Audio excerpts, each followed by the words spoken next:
al fondo.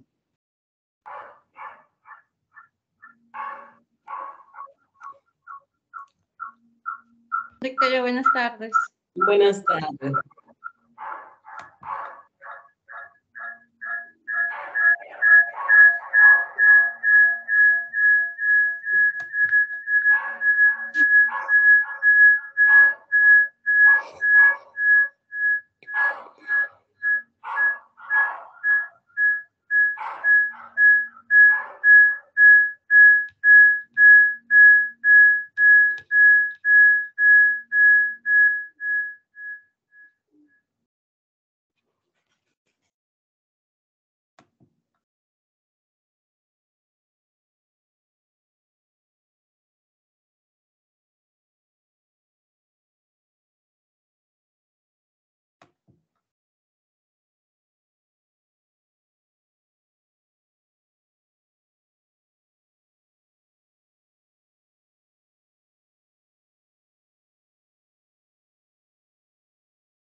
Ya.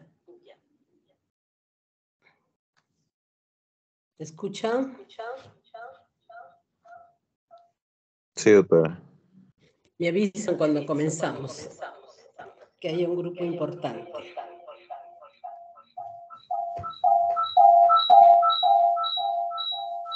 Victoria, se escucha con bastante eco de fondo. Mejor entro de nuevo, ¿no? Porque no está muy bueno. Ya, voy a Sí, ir de doctora, nuevo. por favor. Ya, mejor. Tenemos tiempo, felizmente.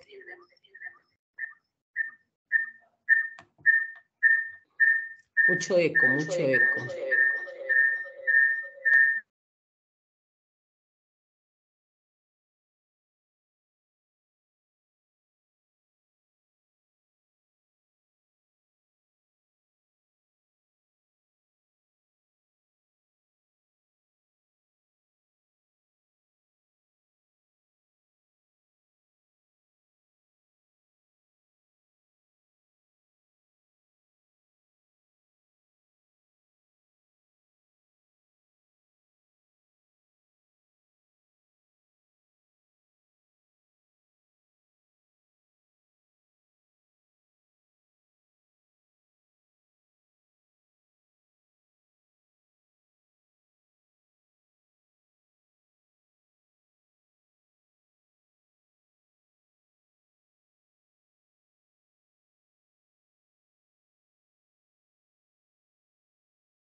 Espero que ahora ya no haya problema. Igual creo que hay un eco, ¿no? No me gusta.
Ahora sí, ¿me escuchan? Sí, doctora, mucho Sí, mejor. doctora. Ujú. Ahora sí, entonces ya podemos empezar. ¿Sí?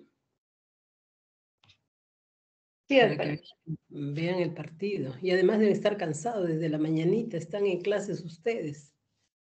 Es un round de clases. Ya. Entonces, para que se vayan a almorzar, para que vayan tranquilos. Comenzamos. Hoy día el tema es riesgo reproductivo y planificación familiar. El riesgo reproductivo, ¿qué es el riesgo? O sea, toda persona, por el hecho de salir embarazada, tiene un riesgo de morir durante el embarazo, el parto o el puerperio. Entonces, mujer que puede salir embarazada puede llegar a morir. Ese es su riesgo, de vivir o de morir. No solamente ella, sino también el niño.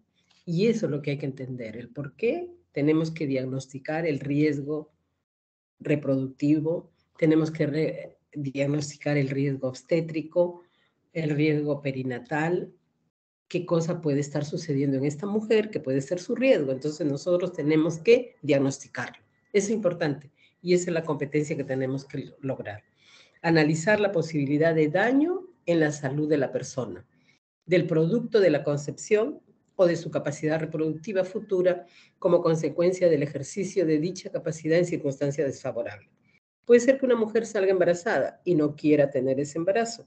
Se somete a maniobras abortivas, puede perder el útero o puede quedar con problemas de infertilidad porque hay un daño en las trompas y etcétera. Entonces, este es el riesgo que corre por de repente no usar un método de planificación familiar. Entonces, esto es lo que vamos a enfocarnos hoy día. La definición, el enfoque de riesgo, los factores de riesgo preconcepcional, el riesgo reproductivo perinatal, factores de riesgo neonatal, clasificación del riesgo obstétrico, la planificación familiar, conclusiones, bibliografía. Para empezar, entonces, ¿cuáles son las definiciones en salud reproductiva? Tenemos, la salud reproductiva es el estado de completo bienestar físico, mental y social que permite a la persona o a la pareja ejercer plena y satisfactoriamente su capacidad reproductiva. El riesgo reproductivo es la posibilidad de daño en la salud de la persona, del producto de la concepción o de su capacidad reproductiva futura como consecuencia del ejercicio de dicha capacidad en circunstancias desfavorables. El riesgo obstétrico es el componente del riesgo reproductivo, en el que el proceso grávido puerperal existe potencial para la salud de la madre o de su producto dentro o fuera del útero y que podría causarle la muerte. O sea, ya lo máximo sería que se muera, ¿no? Como que sucede, cada día hay muertes maternas.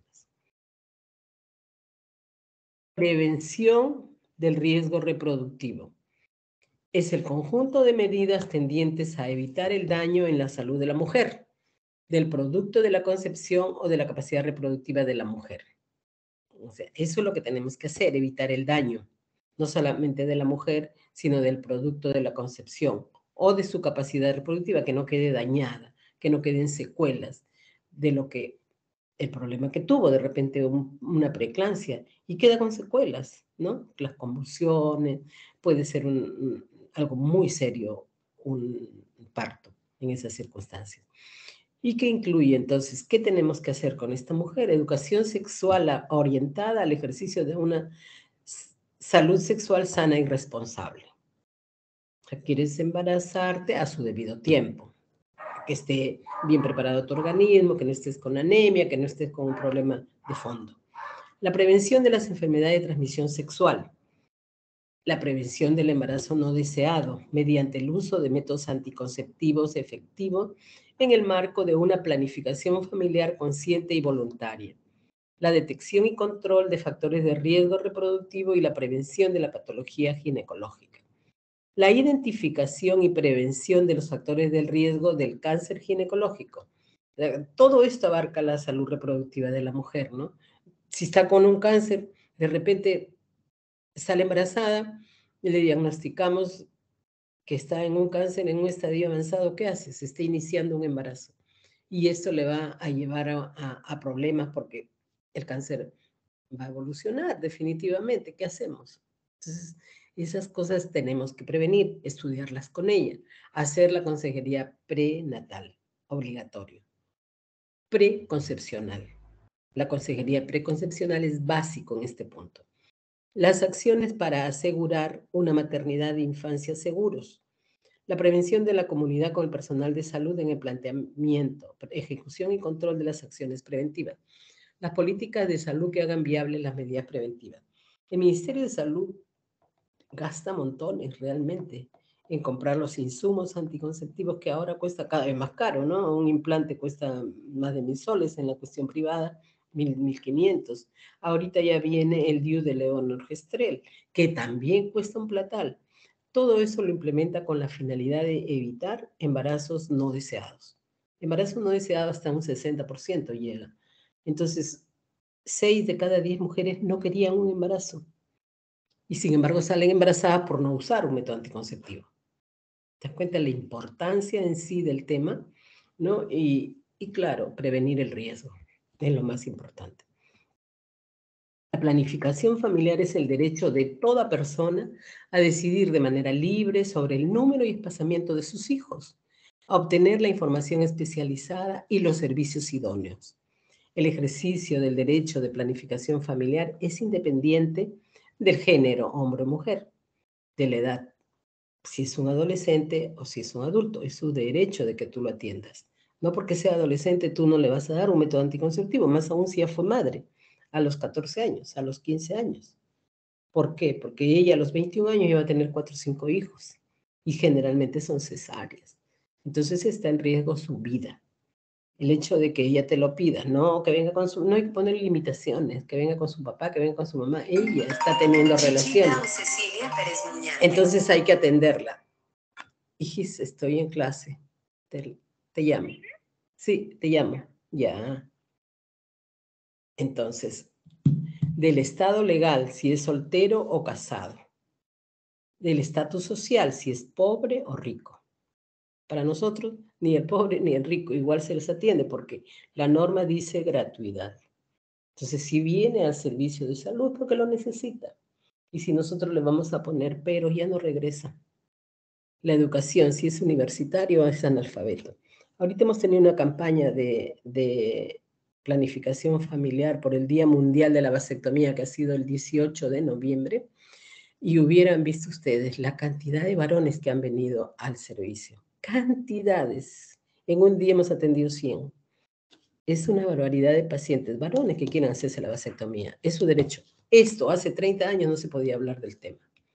Yo les digo, porque yo estaba empezando la residencia, definitivamente no se podía hablar del tema. Nosotros no podíamos decir ni que las íbamos a ligar. Y sin embargo, muchas de ellas ameritaban una ligadura. Y no lo habían pedido, por lo tanto no lo podíamos hacer. Hoy en día los varones solitos vienen y antes ni acompañaban a sus señoras. O sea, ¿cómo han cambiado los tiempos? Vean ustedes. O sea, esto es digno de resaltar definitivamente. Y generalmente yo diría, ¿cuál es el perfil del varón que viene a hacerse la ligadura? Tengo un hijo, no tengo ninguno, pero no quiero ninguno porque tengo mis proyectos. Mi proyecto es viajar, mi proyecto es salir, mi proyecto no es quedarse acá encerrado. Definitivamente el mundo está hecho para él y no lo quiere estar en esas circunstancias y menos hacer sufrir a una criatura. Entonces, universitarios, generalmente con un solo hijo y ya no quieren más. Entonces, ese es el perfil de nuestro paciente. Y generalmente está bien preparado. Él decide solo, nadie le metió la idea. Yo hace meses que ya lo pensaba. Eso es lo que nos han dicho. Toda persona es libre de decidir si usa o no usa un método anticonceptivo, obtener información especializada y servicios idóneos. Eso ya corre por nuestra cuenta, ¿no? Nosotros tenemos que brindar la información especializada y los servicios idóneos. El servicio tiene que estar ahí para cuando el paciente llegue. O sea, esa libre demanda. Así es planificación familiar, esa libre demanda. O sea, no tienen cita, ellos vienen. O sea, información especializada. Esa es la información especializada porque tú estás preparada para eso, ¿no? Cada método le vas a explicar, porque no es fácil para una persona a ponerse una ampolla cada mes o tomar una pastilla, ¿no? Está de repente algo a hacer a mi cuerpo, no lo sé, pero hay dudas en el paciente, entonces tú tienes que conversarle mucho. desde cómo entra al servicio, cómo lo miras, porque cualquier cosa puede ser una limitante y ya no regresa. Metodología anticonceptiva. Los métodos anticonceptivos son aquellos que se utilizan para impedir la capacidad reproductiva de un individuo o una pareja en forma temporal o permanente. Temporales, las pastillas, el DIU, el implante; permanente, las ligaduras, la vasectomía. Esos ya son permanentes. Se les dice que ya es irreversible, pero nosotros sabemos que sí son reversibles, ¿no? Pero ya es un procedimiento más difícil porque las trompas son tan delgaditas que la tasa de éxitos no te podría decir que es al 100%, definitivamente no. Quizás del 60% o un poco para abajo. Uso de métodos anticonceptivos. Es el uso de procedimientos naturales o artificiales, temporales o definitivos, para impedir la fecundación, para evitar embarazos no planeados de manera voluntaria. ¿Cuál es la meta de la obstetricia moderna? Conseguir recién nacidos sanos de mujeres cuyo organismo no sufra lesiones atribuibles a la maternidad. Adecuada asistencia del parto, buen control prenatal, prevenir y tratar complicaciones. Hace 50 años los partos se atendían en casa, domiciliarios. Entonces no había el parto institucional, que hoy día casi se está llegando al 100%. Eso es lo que se quiere. El parto institucional. La mujer debe hacer su control prenatal y debe venir al parto al centro de salud, al hospital, según el riesgo que le hayamos hallado, ¿no? Entonces, prevenir y tratar estas complicaciones con un buen control prenatal es importantísimo. Va a venir al parto en las mejores condiciones y si hay complicaciones, si están en el hospital, se las trata, porque si convulsiona la voy a pasar a UCI de repente si está muy complicada. Entonces es importante tener todo esto. Todo esto es importante. Salud reproductiva. La mujer debe recibir atención no solo durante el periodo prenatal y el parto, sino también durante el periodo preconcepcional. Esto es con el fin de brindarle una atención de salud y realizar una labor realmente preventiva. Ahí está. Entonces, lo que yo les estoy diciendo, el detalle es brindar una atención de primera y comienza desde antes del embarazo.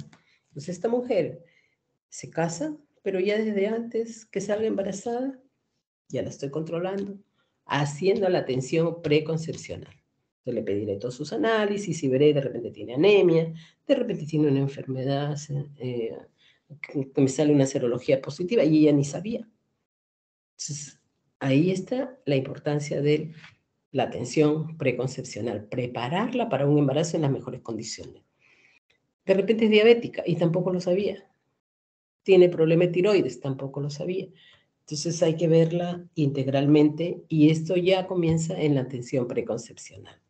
Atención prenatal y atención durante el parto, el puerperio. Entonces, sumado a un recién nacido saludable y a una atención neonatal precoz, todo ello constituye la salud reproductiva, que es lo que nosotros buscamos, ¿no? El completo bienestar físico, mental y social de la mujer y que no quede con secuelas sobre todo.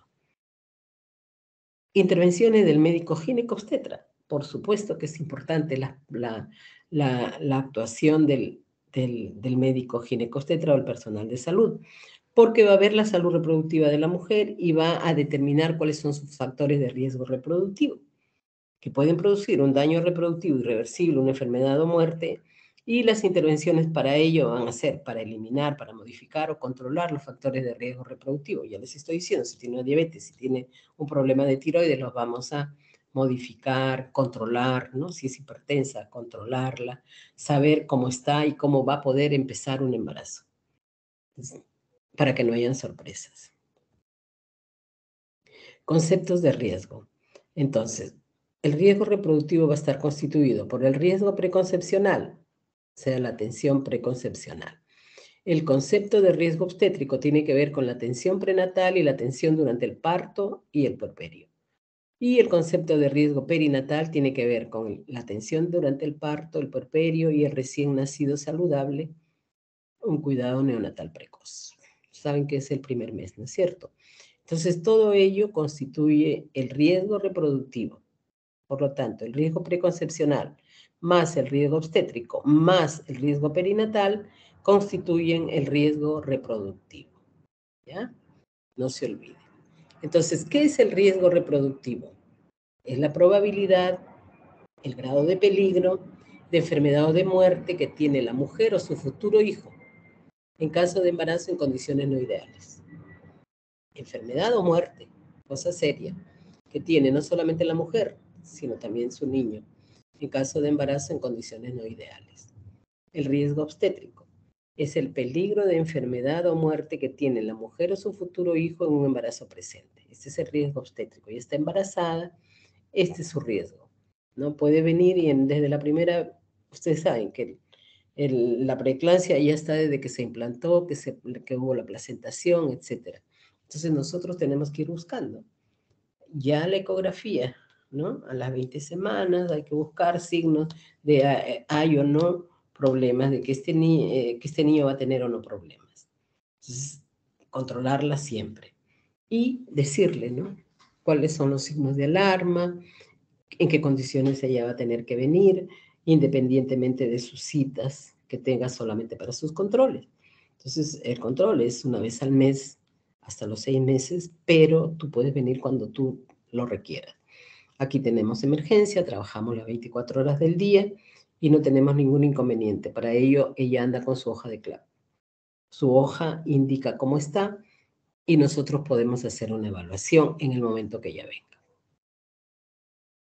El riesgo preconcepcional se aplica a las mujeres en edad reproductiva en los periodos no gestacionales. Su objetivo es clasificar a la mujer en edad fértil no gestante de acuerdo al riesgo de un futuro embarazo. Que un futuro embarazo produciría en la salud de ella, el feto o el recién nacido.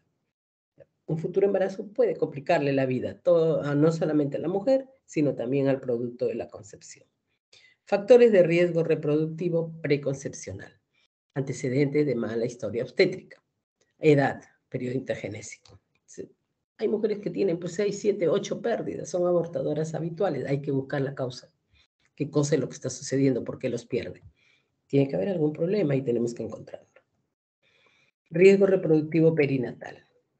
Es un concepto más evolucionado que el de riesgo obstétrico, pues es un instrumento de predicción que además de considerar los riesgos maternos, incluyen los riesgos para el feto o el recién nacido.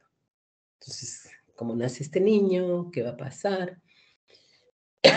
Comenzando desde el parto, ¿no? ¿Cómo nació? No es lo mismo que tengan el Apgar 9 que un Apgar 1. Totalmente diferente. Ha habido sufrimiento, ha habido problemas, ha nacido, pues, como sea, ¿no? Quizá debió ser una cesárea. Entonces, el detalle es ir evolucionando, ir viendo, porque el niño o la madre están en riesgo. Factores de riesgo reproductivo perinatal. Acá tenemos el riesgo obstétrico. Este concepto se aplica durante el embarazo, como en el parto. Los principales factores de riesgo durante el embarazo van a ser la anemia, una mujer anémica, imagínense, con 6 gramos de hemoglobina andan nuestras pacientes, así llegan. Les hacemos su dosaje de hemoglobina y tienen 6 gramos, y así viven. Tú con 6 no vivirías. Entonces, ya con 10 nomás estamos con dolor de cabeza, malestar y todo el día que nos caemos, pero ellas viven así, que es una anemia crónica y la han tenido toda la vida, parasitada, desnutrida. Ese es lo que tenemos, como dicen, ¿no? Eso es lo que hay. Entonces, trabajar en esto y trabajar siempre, ¿no? No es flor de un día que está en la televisión, que veo la anemia es diario, tienes que verlo y lo vemos nosotros en el consultorio día a día. O diabetes, o infecciones, insuficiente aumento de peso durante esta gestación, o un excesivo aumento de peso. ¿Ves qué rico? Me antojo de todo y todo el mundo le da de todo. Entonces comen y aumentan. Y el aumento excesivo de peso también nos trae problemas. Enfermedad de transmisión sexual, enfermedad hipertensiva del embarazo múltiple. hemorragias del tercer trimestre, exposición a radiaciones, riesgo ocupacional, abuso de alcohol, drogas o tabaco. Factores de riesgo durante el parto. Durante el parto, los principales factores de riesgo son la hemorragia por desprendimiento prematuro de la placenta, placenta previa, rotura uterina o laceraciones, todas las que producen hemorragias, te decíamos de tercer trimestre, ¿no? Ahora son de la segunda mitad. El sangrado vaginal en el primer trimestre puede ser el resultado de un aborto espontáneo. El sangrado vaginal en el segundo trimestre, localización anormal de la placenta. Y aquí vemos una placenta previa total, está cubriendo todo el óseo, todo el orificio cervical. Aquí está la placentita. Entonces, no está bien ubicada, definitivamente va a haber un sangrado. Y eso se diagnostica durante el control prenatal, nada más. No es que ella no se controló nunca y de repente comienza el trabajo de parto en su casa y hasta que llega está desangrada. Así hemos recibido cuántas veces en la emergencia, la paciente desangrada, todito, sangre y sangre y sangre y sangre. Y de suerte que llega al hospital, porque imagínense un domingo que estuvimos de guardia, llega una de San Juan del Lurigancho todavía, o sea, recontra lejos. Felizmente que domingo y viene el carro más rápido que si es en un día de semana, que el tráfico se hace tan horrible en esa banca y en todos esos sitios, ¿no? Es terrible ver a la mujer chocada prácticamente y totalmente ensangrentada, el marido por lo consiguiente, lo único que ha visto es coger un taxi y venirse corriendo para que le salve la vida, ¿no? Ese es el detalle. Diagnóstico durante el control prenatal, pero no hay control prenatal muchas veces. Ellas no han ido a su control prenatal, no han venido nunca al servicio de salud. ¿De qué hacemos? Adivinar no podemos, tenemos que atenderlo. Factores de riesgo neonatales. En la mayoría de los países, la mitad de las defunciones perinatales ocurren antes del parto. Entonces, durante el embarazo, ¿no? Se murió mi niño. ¿Qué pasó? De repente tenía un circular, no sabes. ¿Qué problema tuvo? Tiene que ser el control prenatal también, es importante. En el periodo fetal tardío. Y la otra mitad en la primera semana que sigue al nacimiento. Periodo neonatal precoz. Por eso estas son cruciales, las más importantes. Factores de riesgo neonatales. La OMS estima que las principales causas o factores de riesgo son los siguientes. La prematuridad, bajo peso al nacer, infecciones, el tétanos, la diarrea, la neumonía, la septicemia, la asfixia o el traumatismo durante el nacimiento. Entonces, hoy en día el mayor número de partos son prematuros. Tenemos con la reproducción asistida a inseminaciones y a veces no son uno, sino son dos. Entonces eso nos lleva a prematuridad.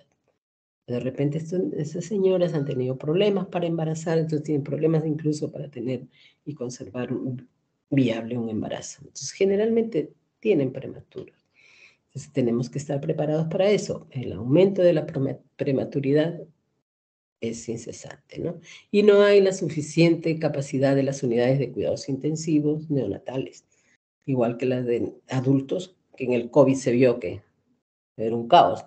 En el hospital a lo mucho habían 12 camas. Se han habilitado muchas más, pero no estaban preparados para una pandemia de esta naturaleza, no estaban preparados. Igualitos en estos niños. Hoy en día se ve mayor número de niños prematuros, pero no ha habido una capacidad para albergarlos, ¿no? Entonces, generalmente se pasean de hospital en hospital. Maternidad dice, yo tengo 35 camas, pero ya toditas están ocupadas.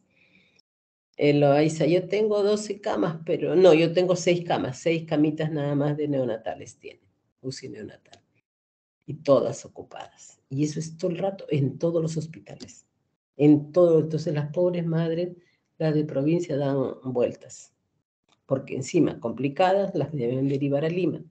Y acá en Lima no tenemos camas. Es un lío. Entonces a veces se recibe, pero ahora tendré que sacarlo, ya estará mejorcito, tendré que reacomodar. ¿Se dan cuenta?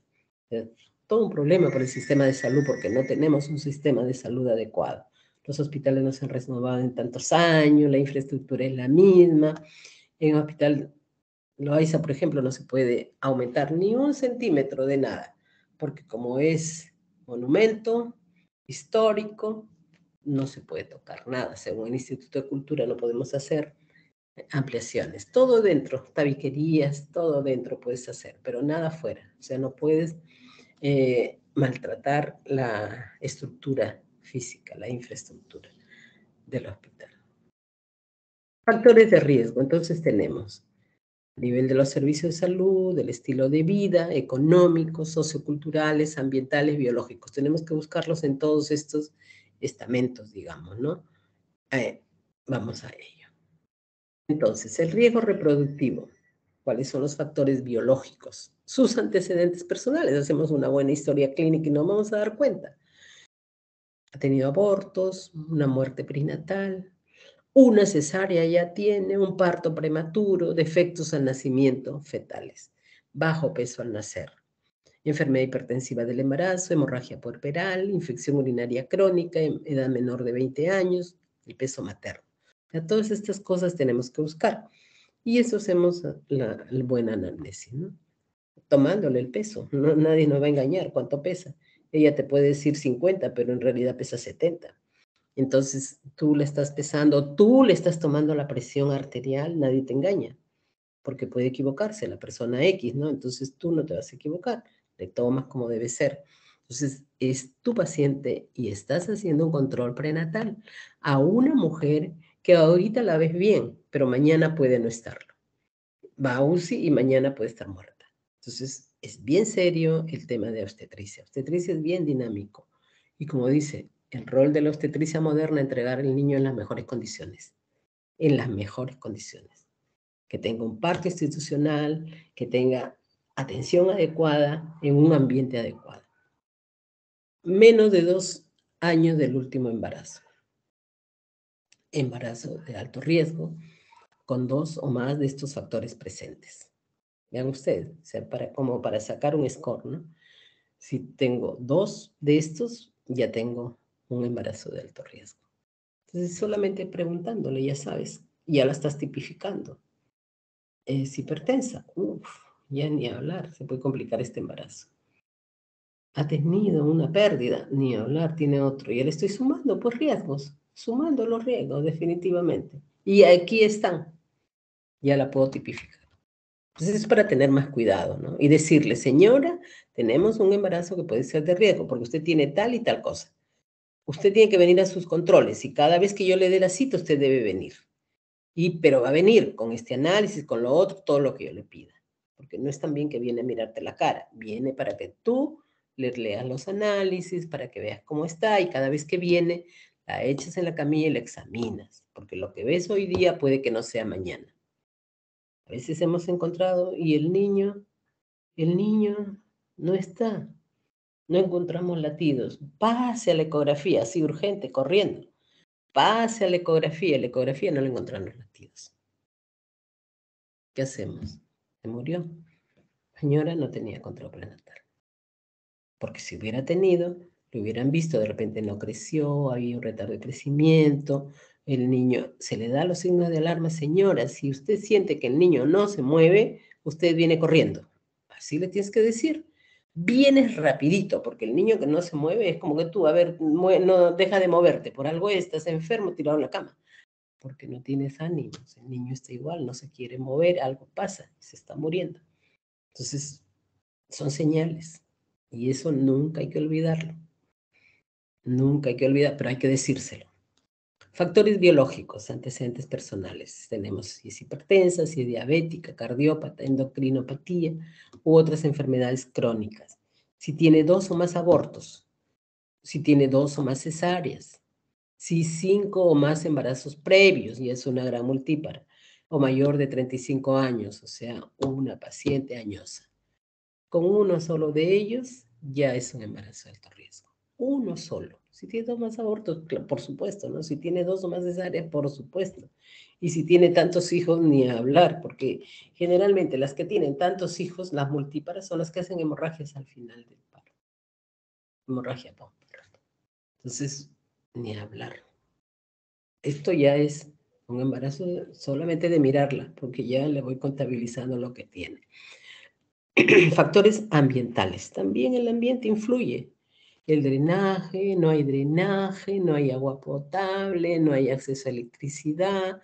Todas las áreas están contaminadas. Si no tiene agua, ¿cómo se va a lavar, no? Entonces eso decían en la pandemia. Si no tiene agua, ¿cómo le pides que se lave la mano a cada rato?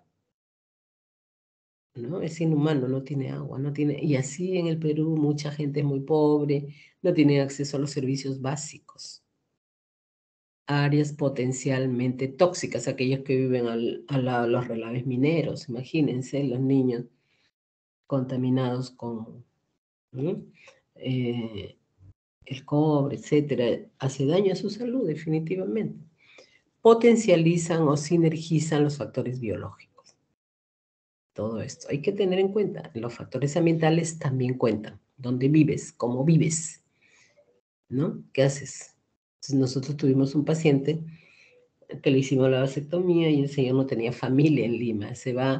La única familia que había tenido vivía en un cerro. El señor no tenían ahí electricidad, no tenían refrigeradora y nosotros le habíamos dicho que se ponga bolsas de hielo. Nunca se lo pudo hacer. Encima estaba alojado, pero nunca nos dijo. Entonces, hacer bien las historias, preguntar bien qué cosa es lo que está pasando con este paciente.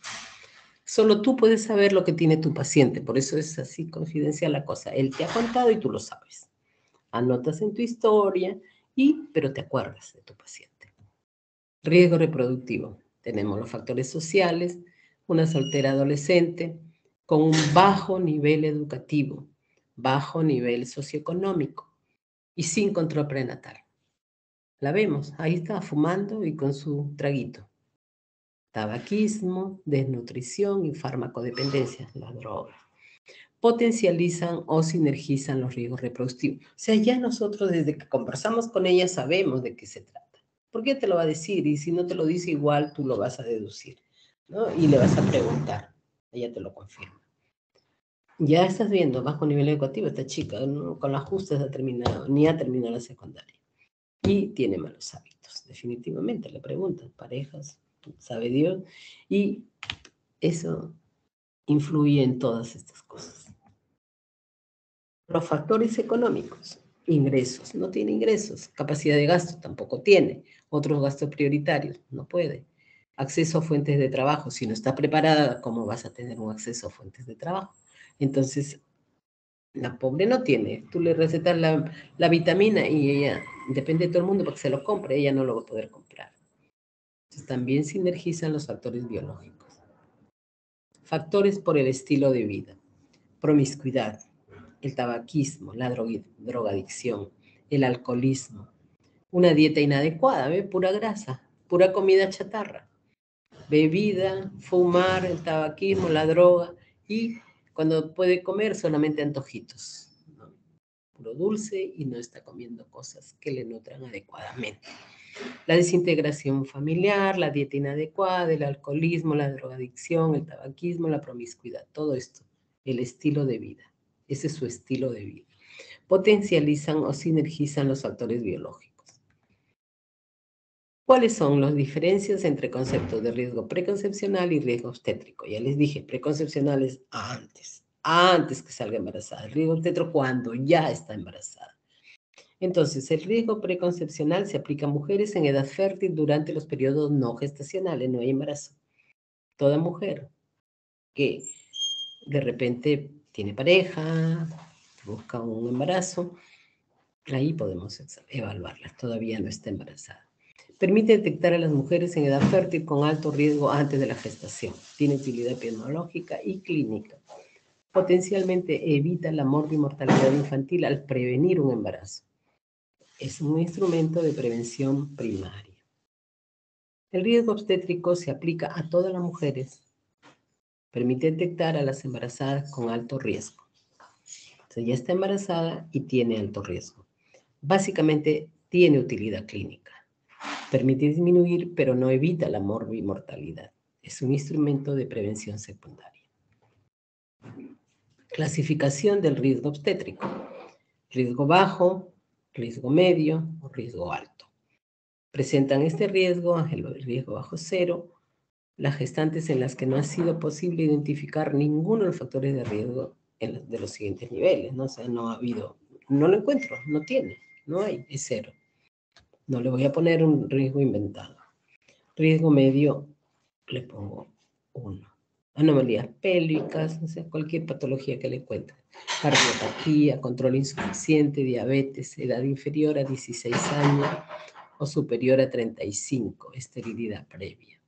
Fecha última regla incierta, fumadora, embarazo gemelar, hemorragia del primer trimestre, incompatibilidad RH.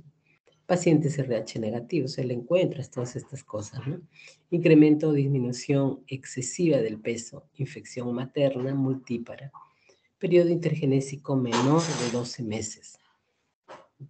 Saliendo embarazada y todavía ese organismo no se ha repuesto de un embarazo previo. BDRL positivo, sífilis, que ahora se ve bastante, y sobre todo con los venezolanos que han llegado, tienen una cantidad de enfermedades y sífilis entre ellas. He visto una muerte materna por sífilis, ¿ah? ¿De qué nivel? Terciario. Con daño al niño, múltiples malformaciones, cosa bien seria. Riesgo alto, 2. Amenaza de parto prematuro, anemia, drogadicción, alcoholismo, embarazo prolongado. Endocrinopatías, hemorragia del segundo y tercer trimestre, polidramnios, oligohidramnios, historia obstétrica desfavorable. Malformación fetal, malformación uterina, cirugía uterina previa, mortalidad perinatal recurrente. Riesgo muy alto, grado 3, ya es muy alto. Si es una cardiopata grado 3 o 4, diabetes tipo B o más grave, estados hipertensivos del embarazo, inmunización, pacientes RH negativos con prueba de COMS indirecta positiva, patología asociada grave, retraso del crecimiento intrauterino, crecimiento fetal por debajo del 10º percentil según la edad gestacional. Ahora tenemos el tema de planificación familiar, que ya habíamos visto la definición, ¿no es cierto? Contribuir a elevar la calidad de vida de mujeres y hombres del Perú en las diferentes etapas de su vida, mediante el ejercicio de sus derechos reproductivos, lo que les permitirá alcanzar sus ideales reproductivos, mejorar su salud. Eso es lo que yo les decía de los jóvenes, ¿no? Tengo mis proyectos, no quiero hijos. Tengo mis proyectos, con uno me basta. Y punto, no quieren más. Los derechos sexuales y reproductivos abarcan ciertos derechos humanos, son derechos humanos en realidad, relacionados con el ejercicio libre, individual de la sexualidad y de la reproducción, independientemente de la edad, condición social, raza y religión, y sin estar sujetos a coerción, discriminación o violencia, que ya están reconocidos en las leyes nacionales, en los documentos internacionales sobre los derechos humanos y en otros documentos pertinentes de las Naciones Unidas aprobadas por consenso. ¿Cuáles son los derechos del usuario? Durante la atención en planificación familiar, nosotros tenemos que darle todo esto, la privacidad, un ambiente privado, donde no esté entrando todo el mundo, ni esté pasando, ni sea un pasadizo donde todo el mundo pase y la ve y ya no vuelve a venir. Tiene que haber privacidad, tiene que haber confidencialidad, que haya acceso, o sea que no esté alejado, pues, a cuántos kilómetros de su casa que no puede llegar. Continuidad, que siempre estén atendiendo, que esté abierto, que ella sepa que va a ir y va a encontrar a alguien.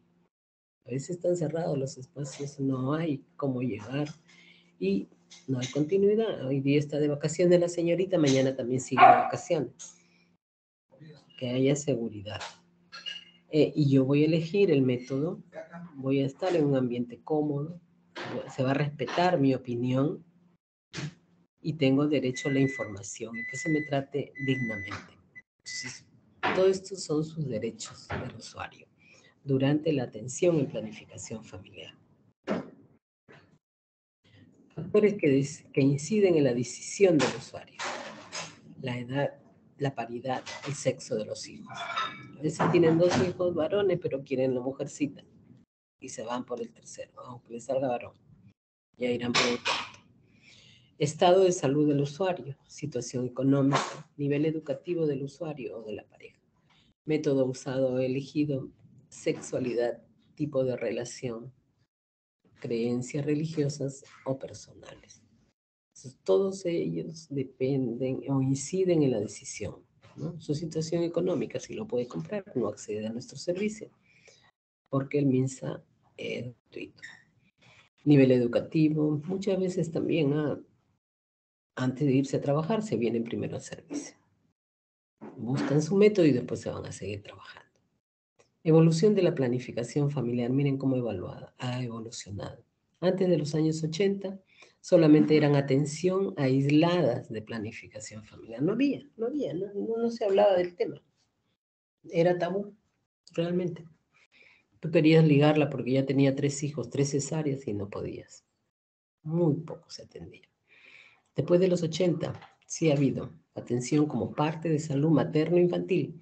O sea, prácticamente dentro de lo que es el control prenatal, que había que darle la información y a veces ya no llegaban al parto la información. Y se veía como un enfoque demográfico, ¿no? O sea, mucha población, hay que bajarla. Después viene el enfoque de riesgo, que es lo que nosotros hemos visto, eso es en la década del 90. El Programa Nacional de Materno, Perinatal y de Planificación Familiar ya entra como programa de planificación familiar, ya no entra materno. Entonces ya esa parte ya tiene un mayor auge en la década de los 90. Después viene el maíz, o sea, todas las etapas según edades. Y después viene ya el 2005 la Estrategia de Salud Sexual y Reproductiva, donde se habla de estos ideales reproductivos, los derechos reproductivos y todo a lo que tiene derecho una mujer como parte de los derechos humanos. Entonces acá ya se habla de un enfoque integral. Viene, y yo la voy a ver de todo, no solamente el tema de planificación familiar, sino el cáncer de cuello uterino, mamas y todo, integral. Aprovecho para evaluarla integralmente. Es un enfoque totalmente diferente. Entonces antes era la atención por parteras, ellas nada más decidían, parteras tradicionales. Muchas complicaciones, muchas muertes en los partos domiciliarios, que les digo. Después ya viene el control prenatal, el acceso a los servicios, ¿no? Y después viene ya más exquisito la identificación del riesgo obstétrico. Pero también esto nos trajo problemas, porque cuando yo le digo a una señora que no tiene riesgo, no regresan. Ese es el problema. Entonces, mira, esto es, pero es en este momento, porque el embarazo es un proceso dinámico y el parto también puede cambiar de un momento para el otro. Entonces, ya ahí ya la cerramos. No es que, no, este es tu riesgo y se lo dices. Pero si no le encuentras riesgo, es de bajo riesgo. Se complican y también se pueden morir. Entonces, todo es un riesgo en realidad. El embarazo en sí es un riesgo, ¿no? Y en el enfoque integral ya vemos la prevención del embarazo no planificado, ¿no? La planificación familiar, atención calificada del parto, quiere decir el parto institucional, atendido por un médico, por una obstetriz, un personal de salud, que sepa realmente cómo manejar estos casos, porque hay que atender las complicaciones obstétricas. Hay complicaciones obstétricas que se pueden volver serias. Nosotros tenemos un chat con todos los médicos prácticamente del país, donde te ponen al día de casos y casos. Están pidiendo, por favor, que recibas a este paciente que viene de Yurimaguas, que viene de Amazonas, que viene, etcétera, ¿no? Porque no hay capacidad resolutiva. Acá tenemos UCI, acá tenemos todo, por eso los tenemos que recibir. En algún momento cambiará, ¿no? Y después de 400 por 100.000 nacidos vivos a 93, que fue el objetivo del milenio, bajar en 75% las muertes maternas, el objetivo del milenio. Muertes maternas, entonces siempre es el 50% no usa y el 50% sí usa. Métodos modernos, porque si nosotros vemos, ¿cuánto es el porcentaje de métodos anticonceptivos que usamos? A ver quién me dice. Según país. es el 74%, de los cuales el 50% son métodos modernos y el 24% son métodos tradicionales. Ahí están todos los demás métodos, ¿no? El conocimiento de la fertilidad y todos que saben ustedes que son los métodos que más fallan. Entonces, ahí tenemos todavía que seguir luchando, ¿no? Para que se cumplan todos los procesos. La mortalidad materna, por supuesto, inmensa, pero ha bajado. La tasa global de fecundidad, miren ustedes, de 4.3, que era en el área rural, a 2.9. Y ahorita mucho mejor, en el área urbana 2.3. Bastante menos, ha cambiado. La prevalencia, lo que yo les decía, ¿no? En el 2012, 75%. Pero ¿cuál es lo que más se usa? Acá tenemos abstinencia periódica, un 15%. Y así estamos. Bastante uso de otros tipos de métodos, que no son los modernos. Y aquí tenemos los métodos en sí, ¿no? Según OMS, cuáles son los más efectivos y los menos efectivos. Los más efectivos, los quirúrgicos y los LAR, que son los reversibles, pero de larga duración, ¿no? El implante, el DIU, del levonorgestrel. Su eficacia es súper alta. Entonces, antes preguntaba, ¿no? La T de cobre 0.8, levonorgestrel 0.2, mínima en falla. Los que más fallan, los preservativos, sea el femenino o el masculino, la esponja, etc. Y los intermedios, digamos, la ampolla y todos los hormonales en sí, ¿no?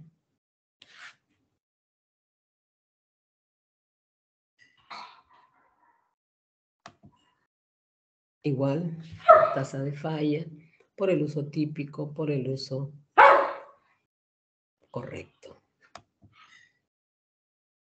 A ver, nosotros atendemos bastantes pacientes realmente, sí, bastantes pacientes. Todos vienen a Loaiza.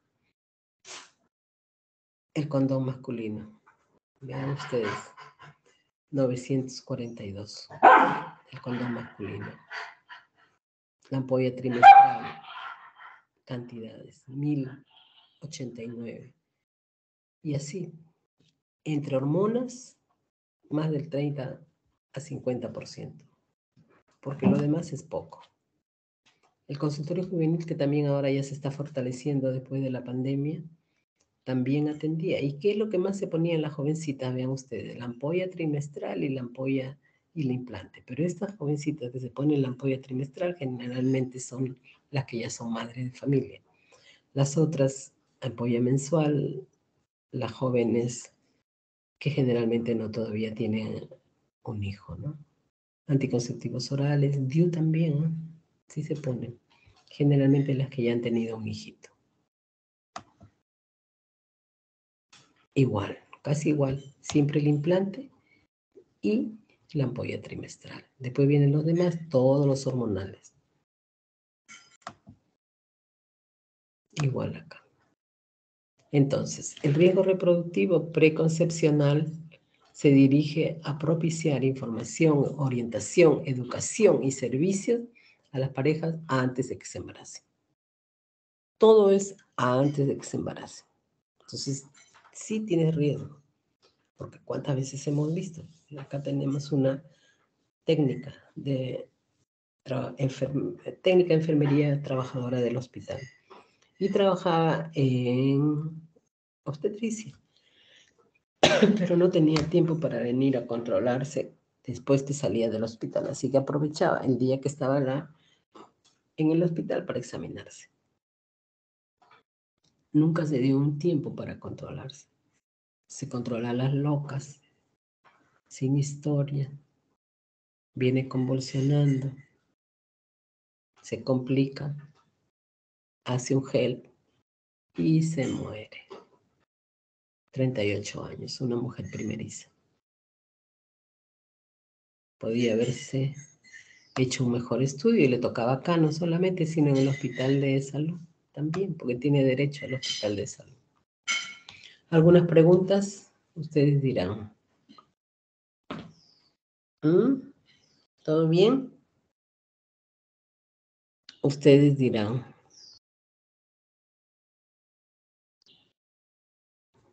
¿Sí? ¿Todo bien? No hay preguntas, entonces.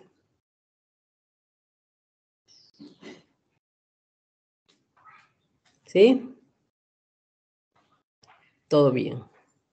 ¿Entendemos? Sí, doctora, todo claro. Todo claro, me parece bien. Y ya están ustedes al final prácticamente, ya no nos vamos a volver a ver. Quizás sí nos volvamos a ver acá en el hospital. ¿Quiénes van a venir de internos? Ya les falta poco. ¿Se van a pediatría o se van a cirugía? ¿A dónde se van? A ver, cuéntenme. A cirugía, doctora, pasamos. Ah, qué bien. ¿Cuántos hemos estado? A ver qué me dice la delegada. ¿Todos? ¿Quién faltó? ¿Todos han estado? ¿Sí? Todo claro, entonces. Ahí nos vemos, chicos. Cuídense. Nos Muchas vemos. gracias, doctora. Gracias, doctora. Chao, cuídense. Muchas Gracias, gracias. hasta luego. Doctora.